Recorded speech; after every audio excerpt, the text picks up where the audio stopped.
Hey, everybody. Welcome back to another great episode of the New American Media Podcast. I have with me today Nguyen Lee. He is a real estate developer in California, one of the hardest places in Northern California to develop, in Berkeley, California. His focus is around student housing around UC Berkeley, one of the greatest public institutions in the United States, if not the greatest public institution. And that's coming from someone who went to UNC. So without any further ado, here is Nhan. Hey, Garang, thanks for the introduction. Yes, man. So great to talk to you again. I remember we originally met at the Family Office Club investor events, and we really hit it off. I think we were down in Miami at their super summit. We went out to dinner, had the omakase. It was a really good time. And it's great to see how much you've grown over the past 3 to 4 years that I've known you. And hearing your story personally was very riveting to me, and I really enjoyed it. So I really want you to kind of start off and talk about that. I know you've been talking about it recently on a couple of other podcasts you've been on and some of your social media posts. But tell us who Nhan is, the person you are, how you came and your family came to America, and kind of what got you into entrepreneurship. Yeah, absolutely. Love to share. And it's funny timing because, the journey of the Vietnamese people here to America, which is the journey of my parents coming from Vietnam to the U.S. Right after the war in 1970, or in the 70s. I think April 30th was the conclusion effectively of the Vietnam War. We are now celebrating 50 years Oh, of since that diaspora. And I was in Vietnam maybe a month ago with my dad, just me and him for 2 weeks, traveling through Asia. And he's 80 years old now. So that was a really special trip I was able to do with him, and see parts of Vietnam that maybe he hasn't seen before. And you can see just the celebration, everything that's happening over there in Vietnam. They're calling it this reunification holiday, where the whole country, I think, gets a week off. wow. And at the same time, coming back, reflecting on not just my family, but just the Vietnamese community here in the U.S. and how far we've come in these past 5 decades. 5 decades is not a lot of time. And Right. and so it is good to have that in the context of what I'm doing with my company at Valiance, how we're doing relative to other Vietnamese American professionals here in the commercial real estate industry. And it was just a really powerful kind of moment of reflection on that. So let me go back to a little bit to the history. My parents both actually came from the same city in Hue, Vietnam. That's central Vietnam. And this is sort of the farmlands and very rural. So my grandfather was also, just a, humble man that was doing, I think, furniture building. So in a funny way, I would say I come from a third generation of furniture building, but not really. But and so when my dad escaped the war in 1981, actually he was sponsored in 1981 by a family in the U.S. Because he was in refugee camps while he was waiting to be sponsored, which was pretty typical of the journey for the Vietnamese American people. My mom was also in a camp. So tell me about that. I'm guessing then he fought in the war on the US side of the South Vietnamese side, right? And then you have the fall of Saigon. I think if I get my history correct, it end of 74, early 75. Am I 75. right? That's right. And And that's that's when right. the US troops pull out. So between 1975 and 1981, when your mother and father come here, what kind of happens during that time?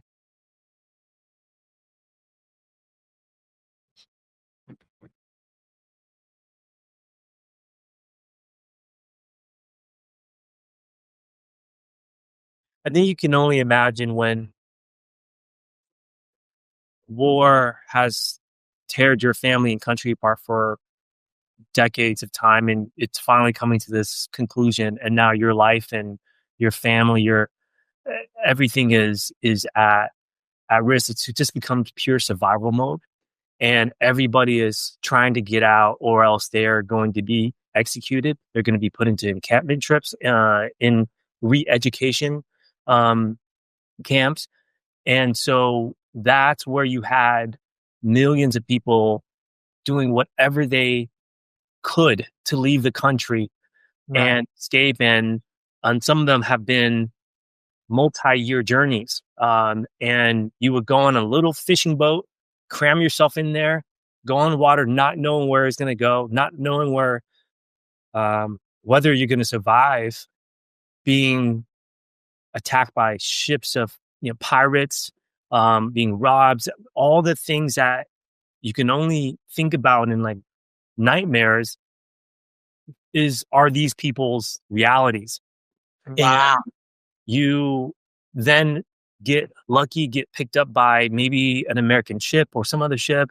You're taking ashore to maybe Cambodia or Thailand. My mom was picked up, and she went to Cambodia as one of the refugee camps where she had to just stay there and build a life there until whenever she had the possibility to come over. And that was in 1985 or 86 was when she was able to. And my dad was the one who sponsored her over. That's And amazing. Wow. So were your parents married at the time of the fall? no, no, they met each other. They met each other in the U.S. My dad served, and he was friends with my uncle, my mom's brother, and so Yeah. that's the relationship. So when he met with my uncle, my mom came with him, and that's how they got introduced. Oh, Um, Dad escaped running off a boat. He got shot in the back of his leg as he was running on the boat, and finally got out at the very southern tip of Vietnam. And as in the years before he jumped onto that boat, he was just living in this this area where banana leaves are covering the rooftop, and he's drinking water where he's washing his clothes and taking baths. And so this was life for those that were trying to just survive and get past this very sad period of time. wow. I mean, that's got to have built a ton of grit. And I'm sure you saw that as your parents came over, they met, and now they're trying to build a life for themselves here in America, right? Right. Then here you come. You're the oldest child. I am the oldest as well. So I completely understand that. Tell me how it was in your early life growing up. I'm guessing your parents had just come here. So you remember probably growing up poor, right? Yeah, absolutely. My entire childhood uh, was was growing up in a childhood that had limited resources. We grew up through federally subsidized housing, pretty much throughout my entire childhood. We had food stamps, we had Medicare, we had a lot of reliance on government aid, and it was necessary for us to just kind of get by with my dad doing his landscaping business. my mom painting people's nails for business, and both learning English and just working 6, 7 days a week and trying to emphasize education to us as kids. I'm the Right. eldest of four, and that was sort of their mentality was we escaped to give you a better opportunity so you can live a better life than us. And through education was going to be where you get that advantage to elevate yourself. No, and that's what's so amazing. Like the amount of hard work your parents put in, you saw that, the grit. Tell me kind of as you're growing up, where is that point in your life where you realize kind of, I really want to be an entrepreneur? Because I'm sure as Asian parents, my parents were the same way. They're like, oh, you got to be a doctor, a lawyer, engineer, right? Or a failure, right? That's really awesome. And so, yeah, I would say the priming of growing up poor was what helped me get to this boiling point when I'm seeing my sister in her bedroom or my mom in pain but don't want to go to the hospital because we're afraid of the bills, or um, just being afraid if we're going to get kicked out of our house, and things like that really put an imprint. And so when I entered high school, I was already a straight A student and working really hard, but I had this dream of how do I not be poor? How do I take my family out of this poverty? How do I change the destiny of my family? And I met a tennis coach who was Vietnamese as well. I was playing underneath him, and he introduced me somewhat of the business world, introduced me to a book called Rich Dad Poor Dad, which helped me reset my framework of how to look at money and life and the psychology of money. And that was in high school. And so from that point on, I started to really dig into sort of the personal development upon myself. Like if I'm going to change my environment, I need to change what's in between, these two years are, and really focus on my mindset, focus on educating myself what the schools were teaching. And that was on the finance side, and jumping into um, multi-level marketing and different business endeavors while I was still in high school, just to learn that part of just of the world. And it really shaped sort of uh, this idea that when I got into college, thankfully I was awarded a full ride scholarship to UC Berkeley through the Bill Gates Millennium Scholarship. And I was still on the track to be a doctor, but it's like, I'm going to just forego my parents' dream and be what I really wanted to be, which is an entrepreneur. And that's where I dropped out. And I focused on taking as many business classes as I could and really look to develop sort of how do I get myself into a situation where I can be an entrepreneurial type of scenario. And sophomore year of college, I met this gentleman through an internship. He became my first mentor. He was already in real estate. He had his own portfolio. He has a tech company that I started working for him with, a private money company. And he really opened my eyes to the real estate sector, student housing. He had his own property management company. So all that exposure early on as a sophomore in college, and he had a small team. So I was really doing a lot, and getting that full exposure was sort of the beginning of my real estate career. And that really led me to, I was like, okay, I've wanted to be entrepreneurial.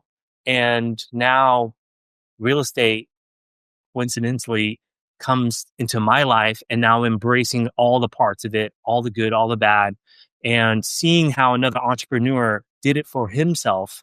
And he was already quite successful. So really taking on where all the clues of success were by modeling or seeing how it was already being played out right before my eyes. And we kind of took it from there. And eventually I started with him in 2007, 2010. We finally did our first deal together, aside of his main portfolio. And it was a small duplex in Berkeley, 6 blocks away from campus. We bought it from a professor. And it was a complete learning experience for me to roll up my sleeves, do all of the work, construction, property management, leasing, financing, all the grit work that was necessary to stabilize it. Then we were able to refinance it, get all our money out, and then put that money back to the next project. And it really started from that first project to grow to where we are now. That is amazing. So you start this in the middle of the Great Recession, right? 2010, we're still just barely coming out of it. And you started in '07, which was the high, and then you've seen that low. Tell me, when you were starting in '07, '08, '09, kind of why you chose to be around UC Berkeley. It was just there. And what makes UC Berkeley kind of unique from any of the other UC schools or just general public universities? Yeah, I think I'm not going to give myself that much credit as a young 20. It's like, oh yeah, student housing is going to be the greatest niche ever. At that time, I was just looking to work my butt off and applying myself. And, even if it required all-nighters, I did that to execute what was the task in front of me. It so happened that it was in real estate and in the number one public university in the world. And so I got lucky. And I think that's what a lot of success is when luck meets preparation and hard work.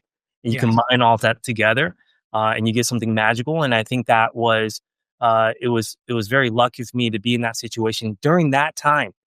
Imagine if I had started 3 or 4 years ago when there was peak pricing, right? So Right. time where, we go through the crash in '08, and I'm in it as a lender because before I started buying, I was part of the hard money business. So we're giving loans out to folks, and, we're seeing people go through what we're probably seeing right now in this cycle.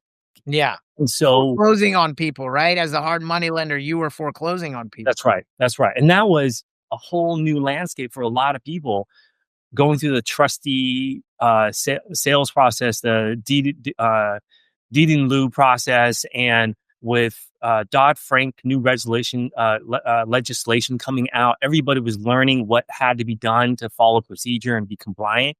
And so it was just a great level playing ground in a way, because no one had experienced this type of destruction in our financial markets. And so I was there just doing whatever I can to understand how to navigate this, and through that process was able to see how to play the game during that time, and buying notes and buying not just the hard assets, but buying the notes first, then converting them to the hard asset through the foreclosure trustee sale process.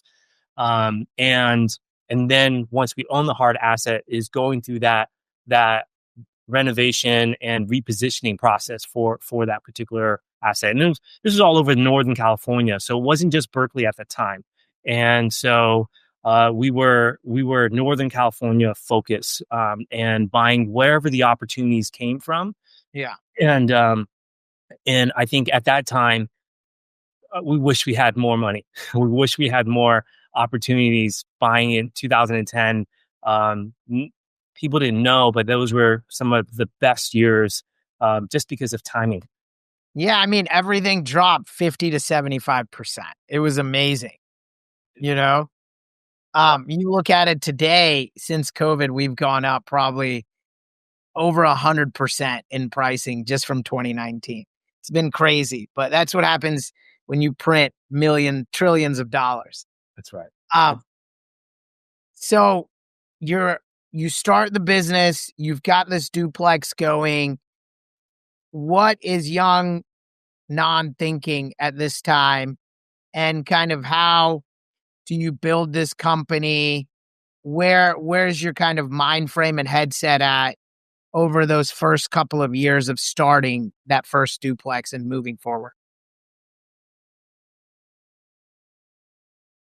I think my mindset was just, how lucky was I to just be in this position. And so the only way to kind of really have grace in that is working my butt off. And that was it. Everything was work, my life, my identity.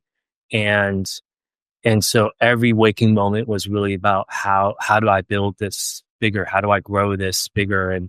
Um and and it was, something that people have phases and seasons is what you say, and work life balance was not that season for me. It was everything committed to my practice, to my discipline. Um and and so I think when we're talking about growing as quickly as we wanted to that time, we, there's larger ambitions on my end to really grow at a level that required a type of organizational structure that was more than what we had at that time, which was a few people. And so eventually, for a number of different reasons with partnership, just alignments of what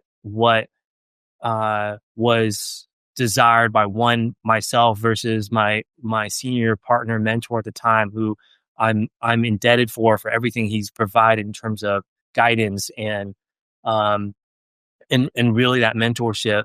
But I think, that the extreme growth without also the growth of the team applies some pressures to the ability for us to keep up with that scale. And my Right. own Because self, you can't do everything on your own, yeah, right?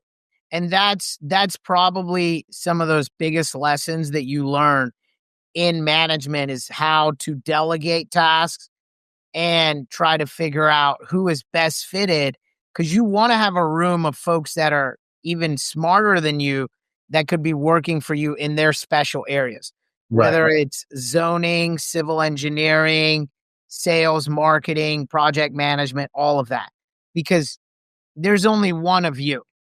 that's right. You got to have a great team. I've met your team. Your team is amazing.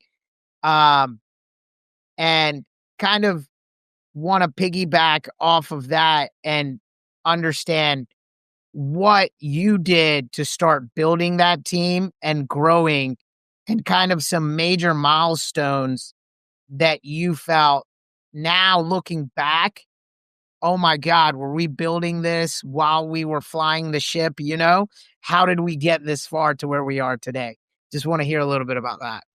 Yeah, it's the true path of an entrepreneur is one that is filled with learning lessons and mistakes. And you get to learn a lot about who you are as a person, as a professional. It's not just business. This is life. This is personal. And so you really get to know who you are.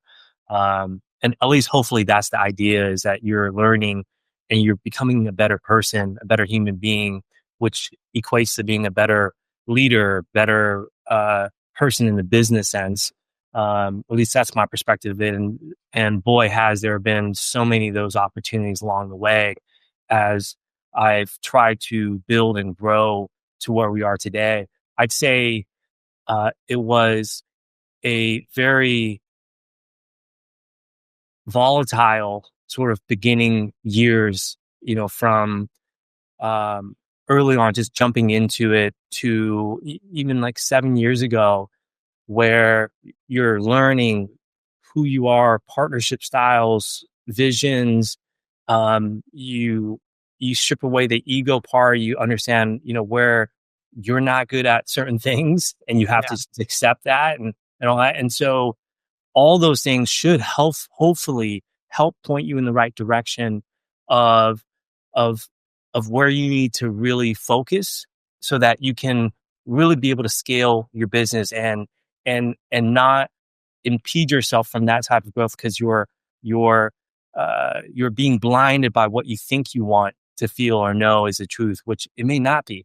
And so I think that, coupled with some of the learning lessons early on, was especially with my first mentor partner, was nothing great is built alone or in a small group. It's something where it's a team sport. It's with people that you can trust and grow and develop alongside. And and I think that's one of the principles Ray Dalio has in his book, where you go through life experiences and it gives you certain principles that then you apply towards how you look at the rest of your life. And Right. building a strong team has been one of my principles. And so, at this point, our company is probably like 30 something people. And that's Wow. pretty big for a private real estate equity company. We are probably the largest local in Berkeley here. Mhm. But that's also helped us to become the largest portfolio of student housing in this Berkeley submarket, which is kind of crazy to even to say that in some ways, because it just started with a duplex in 2010. And it still feels like the hunger that I've had back then is just as strong. It's just refined in how to be, I guess, more even keeled and more appropriate in the expectations that I'm setting up for myself around maybe what my limitations are relative to also who's on the team with me and the great people that I'm surrounding myself with to build towards the vision that we're trying to build. Um, so I would say in a recap, it's like really just knowing what you want and then doing everything within your power to put in that work where it becomes almost impossible for you to not get to where you need to be. Did you see, great quote, by the way. Um, did you see kind of what niche, and you found a great niche in student housing and even going into a bigger niche at UC Berkeley? Um, how have you, because a majority over that first decade, you were acquiring assets, correct? Um, now you're doing full brand new ground up construction and all of that. But back then you were acquiring assets. What were you seeing? Because I'm guessing Berkeley's enrollment every year was going up. It's not come down. It goes up every year. Um, and I remember you telling me something that unlike any other UC school, UC Berkeley can't build its own student housing or something like that. I don't remember what that was, but there's a very limited supply. So pricing was continually going up. How were you able to hedge that and kind of grow your unit count? I really want to kind of understand from 2010 to probably COVID when you were acquiring, how you were able to do that and what kind of fundamental basis and underwriting and how you would look at deals. Yeah, I mean, just to give you some context, we're close to about 1,200 beds now in this market, and we would say that we've curated one of the strongest portfolios in terms of proximity and quality to campus than anyone else. And I think from the perspective of the two strategies, value add, where we buy existing properties versus ground development, we're still very much the most active player to buy existing properties in the submarket, whether it requires extensive amount of renovations or repositioning, or whatever is necessary for these existing assets. That business is our bread and butter. We're never going to go away from it. We've built our team around that strategy. But the other part of that strategy means there has to be opportunities that come out. Right. And that's a function of not really the market. That's a function of the families, because Berkeley's a very old city, and a lot of people that own properties here, we typically are buying it from families that have owned it generations. Oh, And wow. so Okay. it's 10, 20, 50, 90 years that they've owned this asset. Now something happens in their life. They're ready um, to cash in their chips.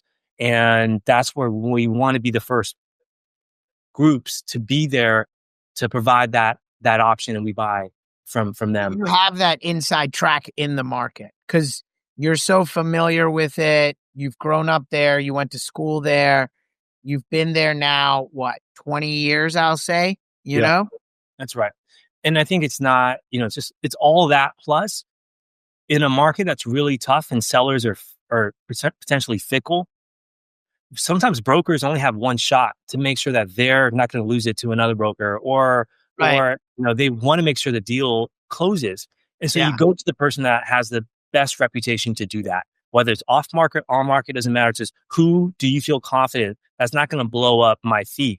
And so in that way, we've built a lot of trust with a lot of the brokers that probably own most of this market. And so we really value that reputation that we continue to hold in this submarket.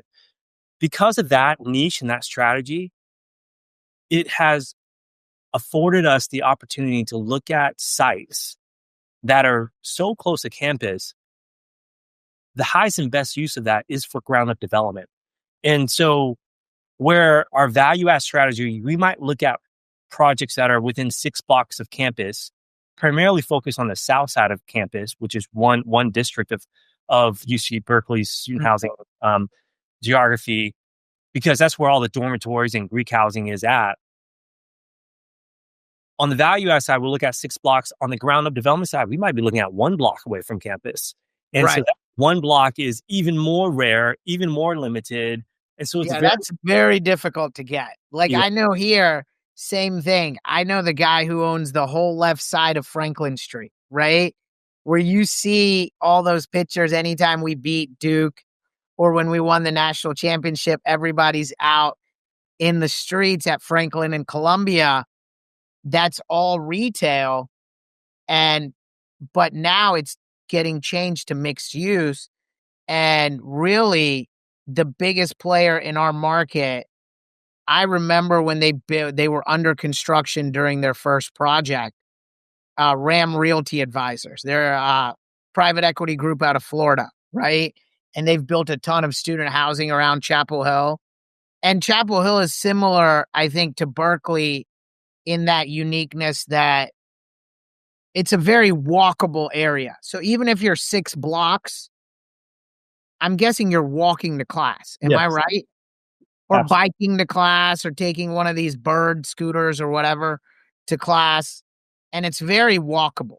Yes. And that's where trying to find that kind of land, it's amazing to me that you're able to do that and take it. But it's got to have taken all of these years in building these relationships.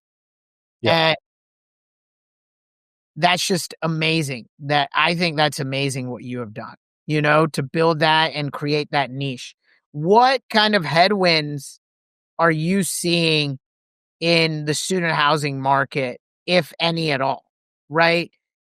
With AI, and COVID and remote learning, I know that was probably a headwind because enrollment was down maybe in 2020, 2021. Kind of talk about how you got through that and any future headwinds you're seeing. Yeah, I think one of the more recent headwinds for Berkeley is the sheer amount of supply that's coming to the market the last few years after what has been decades and decades of pent up demand because the legislation here at Berkeley didn't allow for more projects to be built. And so instead of having it really somewhat measured in terms of the supply to the demand, it was just a bottleneck with a lot of no supply. And then all of a sudden, all this new supply came out all at the same time. And Right. so that's one of the headwinds that we're still absorbing the vacancy and all the new supply that's coming out right now. And so that's made it tougher during this period of time for operators in this market to just manage that. And that's impacting, the whole market as a whole. Can Uh, you quantify that a little bit? Like in the last 12 to 18 months, how much new supply has come to the market? yeah, I'd say roughly in the last 2 years, about 5,000 beds Wow. come to the market. And that's a direct product of zero interest rates in 21 and 22. Yeah, that's right. They've been delivered in really just the last few years. So if would have taken them 20 months or so, 22 months to build. And that's not accounting for permitting and all that. So these are projects that have started many years prior in terms of, Okay. so these products are um, mainly on the west side, none on the south side where we focus, because that's just where the legislation created more density for developers to build in that area. And so we just need to absorb that new supply that's come in, because that supply is more than the last 15, 20 years previous to this few years. Yeah, exactly. It's crazy. I think though, when you think Has it about affected rents? Have rents come down? yeah, rents have come down, especially for for new product that developers have priced way too high, right? Right. And so I think it always is a function of understanding the market and knowing where your base rent should be relative to the market and relative to the product that you have. Just Right. because you have an 80,000 square foot building and another 80,000 square foot building, same footprint, same vintage, you have to look deeper at what the product offering in terms of design, in terms of whether it's single occupancy versus double occupancy, whether it has amenities and all these things. And so those nuances play deeply into whether the end consumer or the tenant parent will actually pay certain rents for that product type. So that's where the local operator, who's probably housed thousands and thousands of students over the last decade plus, we have that sort of better understanding. It's not perfect, but better understanding of what the demographic is looking for. And we can Mhm. kind of price that in. And so, the market, if you're doing really well here, you're still not in the 90% occupancy. We're close to 100%. Right. And so Oh, wow. So it's no vacancy, even with all of this new 5,000 unit supply, absorption has been great. Well, I would say it depends operator to operator. Okay. Market wide, I think if you look at sort of the top 15 Class A properties as a sample size that are doing well, they're probably at 94, 95%. So not bad. When you have the bottom five, that's where it starts to take the average down, right? Right. And then for us as an operator, and again, ours is not it's not Class A only. It's a combination of value add. They sometimes get higher rents than Class A new ground up, but that for us, we've been high 90s, if not 100%, for as long as we can remember. And I think, Wow. this year we've doubled down on our operations team, because if you don't have a good, or I would say if you don't have a strong operating company or opco or a strong platform, that's where you're putting yourself, your investors at risk. And so we've brought on, even though the market's been challenging, 7 to 8 more people into our team in the last year. Yeah, And I think you wanna make it as seamless as possible, right, for the renter to pay their rent, offer any amenities you can, those kinds of things. Tell me a little bit, and I want you to brag a little bit here, about the projects you have in the pipeline, kind of what you're building now, and, if anybody wants to invest with Valiance Capital, what they can do, because I know you're raising money, so I'd love to give you a shout out here. I appreciate that. No, we're constantly looking for capital partners that believe in our mission, believe what we're doing, and it's across the spectrum. We have historically, I've done projects through individual investors, high net worth investors, syndicate every single deal, and let them have the power to opt in or opt out of deals if they choose to go in or not. We're at a point where we've scaled large enough now where we're also getting interest from family offices and larger institutional type investors. And so for us, it's a function of marrying sort of the capital partners that we have with the right deals. And so we'd love to continue to meet with people and continue to grow our portfolio. And so if people are interested in learning more how to potentially partner with us, say the best way is to just reach out to me directly, or someone on my team, our director of investor relations, Ashton, who we just brought in from Cal Athletics to help us grow the Cal alumni network ecosystem in what we're doing. Yeah, And man, with the NIL money, you got to get some of those athletes as investors now, you know?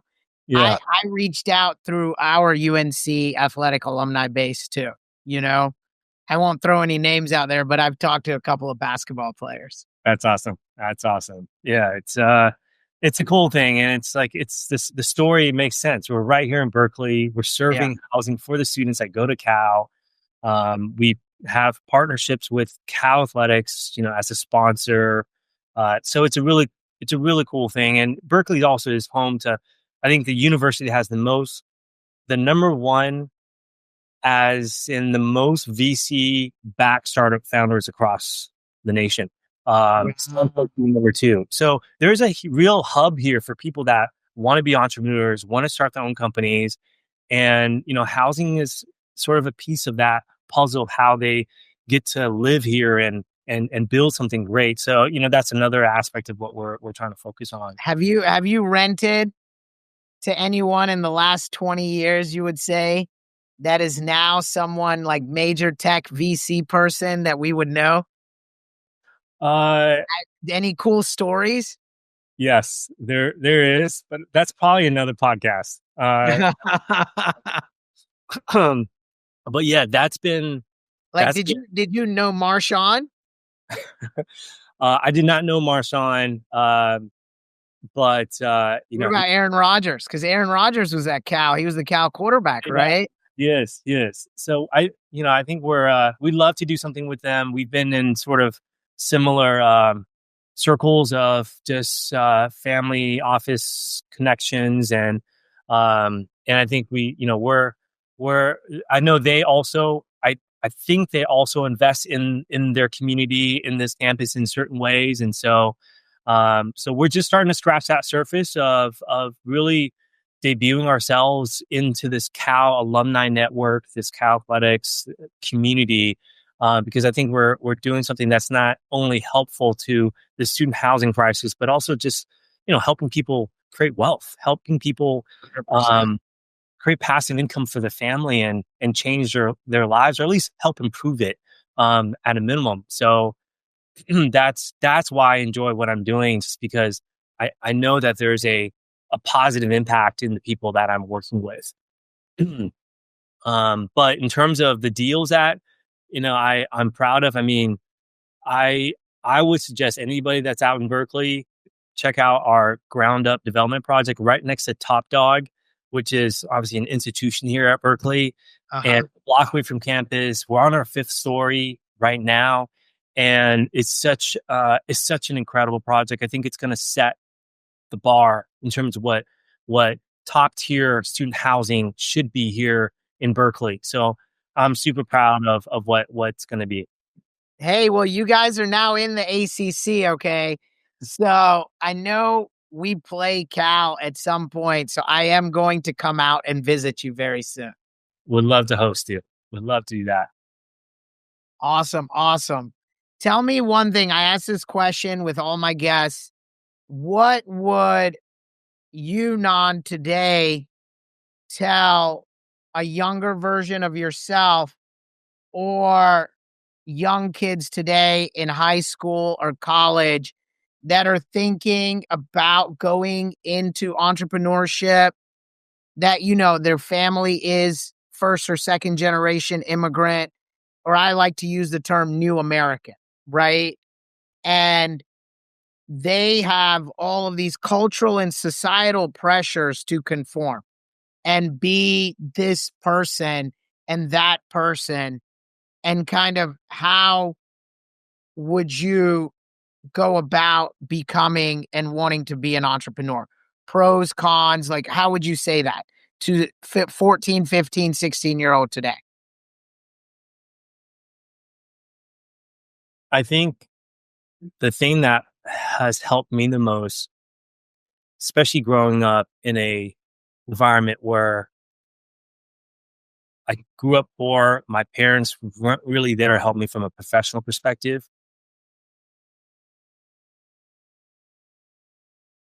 And so it was this ever lasting journey, still continues today, where I'm constantly trying to learn through as many mediums as possible. And for me, digitally, it was on YouTube, whether I'm learning from Patrick David or Tony Robbins or even Grant Cardone in his early years before he got, too kind of too much. And all these different people, because I think it's an investment in myself. And I think if there's anything more important today is for young folks to believe in themselves, maybe get rid of all the opinions of thinking what other people think about you, because as you get older, you realize they're not really thinking about you anyway, but you put so much emphasis and so much value in what other people might perceive you. Yes. Don't be cocky, don't be, ignorant, or don't be all these different things where you're just not aware of yourself. Have that awareness. But really think less of what other people think and focus on your self-development. Focus on how do you personally grow? How do you spend, if you had $1,000 or $5,000 to invest in something, don't put it into an investment, invest in yourself. That's the biggest thing that you can do, whether that's through books or seminars or whatever it is. And I think that's probably the biggest thing at the very beginning of a young person's career, is shifting the way of how much salary I'm gonna, like, how much money, like the salaries or the titles or what. It's focusing on what you learn and what you can build as skill sets that makes you invaluable. And I think that right there doesn't have, you can't put a price on that. And what hopefully will happen is you can stack those skill sets, you can stack that knowledge, you can stack those things that make you who you are as this invaluable piece to society, it's to yourself. So I would say that would be the biggest recommendation I'd share for a younger version of myself. No, that's awesome, man. One other question, end this on a high note. Tell me, in the last 30 days, 60 days, what is one like great feeling, joyous moment that you've had?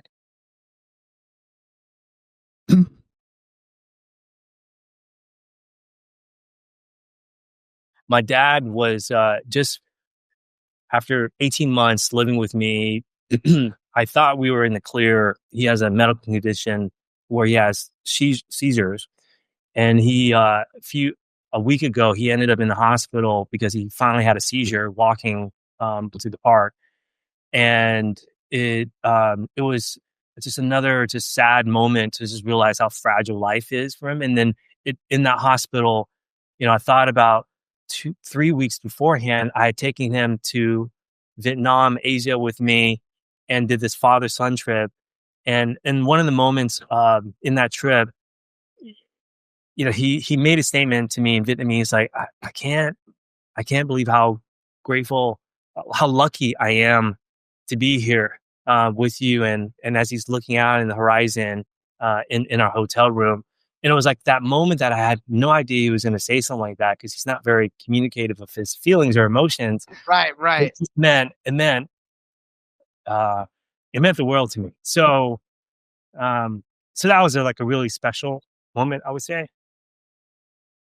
And I think that's like the thing that I'm focused on. Is like, you can build success and focus on that, but it's like, how do you live your life in a way that you're doing with your loved ones, and and and and you bring fulfillment in your life in doing with the people that you care about, care for. So that's a big thing for me now, is that I want to definitely balance out sort of the growth and the success of what we're doing as a company, as a team, as an enterprise, with also finding the joy and the meaning of the day to day with the people that you love. And in this case, my dad has been a big part of my life. So No, that's amazing, man. This is a great way to end this episode. Can you tell everyone if they want to reach out to you, your team at Valiance Capital and invest in UC Berkeley student housing, how they can do that, some of your social media handles and all that? Yeah, I'm not a big social media person, but LinkedIn is my primary social media platform. So if they want to reach out, please send me a DM, and love to get in contact with you. Awesome, man. Thank you again for coming on the podcast. It's been great. And when football season starts, I don't know what year, if we're playing you guys this year or not, but if we're playing out in Berkeley, I'm coming out there. You're always welcome, my friend. Awesome.